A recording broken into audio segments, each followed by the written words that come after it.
কথায় কথায় একজনকে বেঈমান বলে ফেলবেন, কথায় কথায় পল্টিবাজ বলে ফেলবেন। আমার আল্লাহ কি আমাকে বেঈমান বলেছে? আমার আল্লাহ কি আমাকে পল্টিবাজ বলেছে? আমি জানি যে আমি ভুল কাজ করিনি। নিপুণ যে কাজটা করেছে, যেটা আমি সবচাইতে বেশি দুঃখ পেয়েছি, সেটা হলো বিদেশি ছবির পারমিশন দিয়ে দিয়েছে, যেটা একমাত্র শিল্পী সমিতির কারণে আমাদের বাংলাদেশে কোনো বিদেশি ছবি রিলিজ হতে পারেনি। কারণ আপনারা খুব ভালো করে জানেন যে এই দেশটা স্বাধীন হয়েছে ভাষার জন্য, এবং আমাদের জাতির পিতা বঙ্গবন্ধু শেখ মুজিবুর রহমান উনি স্পষ্ট আইন করে গেছে যে বিদেশি কোনো ছবি আমাদের দেশে চলতে পারবে না, একমাত্র বাংলা ভাষা ছাড়া। সেখানে আজকে বিদেশি ছবির পারমিশন হয়ে গেল, এই শিল্পী সমিতি পারমিশন দিয়েছে। মানে অন্য সমিতিও আছে, কিন্তু অন্য সমিতির চাইতে শিল্পী সমিতি খুব কঠিনভাবে এটার প্রতিবাদ করেছিল, কিন্তু এবার প্রতিবাদ দেখিনি, এবার দেখেছি তারা পারমিশন দিয়ে দিয়েছে।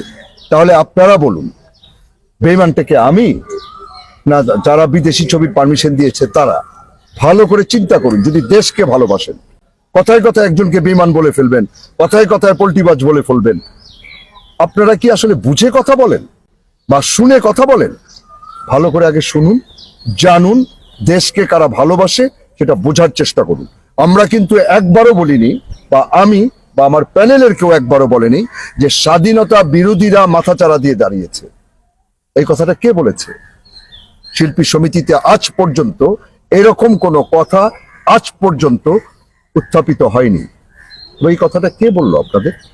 আমি ইউটিউবে দেখেছি তো যে একজন নারী এই কথাটা বলছেন, আমি তার নাম নেব না, আমি সে কে আমি তাও বলবো না, আপনারা দেখে নেন, জেনে নেন, তারপরে কথা বলেন।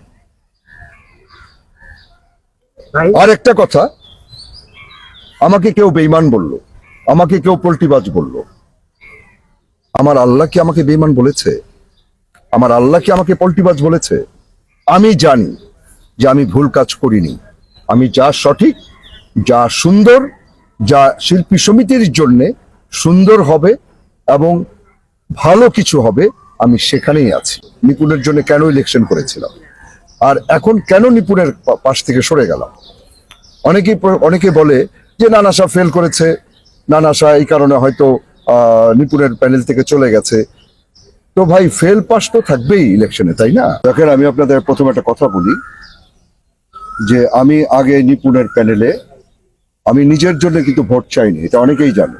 আমাকে অনেক শিল্পী বলেছে যে নানা ভাই, আপনি নিজের জন্য ভোট চান না কেন, নিপুণের জন্য কেন ভোট চান না? মানে নিপুণের জন্য ভোট চান, নিজের জন্য কেন চান না? এই কথা, এই প্রশ্নগুলো আমার আগের বার যখন আমি ভোটে দাঁড়িয়েছিলাম তখন বারবার এই প্রশ্নটা করেছে। এক ভোটার এসে আমাকে বলল যে আমি যখন তাকে প্রশ্ন বলেছি যে ভাই, এবার নিপুণকে পাশ করাতে হবে, প্লিজ নিপুণকে ভোট দেবেন। এই যে আমার পাশে বসে আছে যে মেয়েটা রিয়া, এই রিয়াকে আমি বলছি, রিয়া যাই হোক, যত কিছুই হোক, নিপুণের জন্য কাজ করবে। ওরা কিন্তু নিপুণের জন্য কাজ করেছে তখন। তো তখন কি আমি বেঈমান ছিলাম?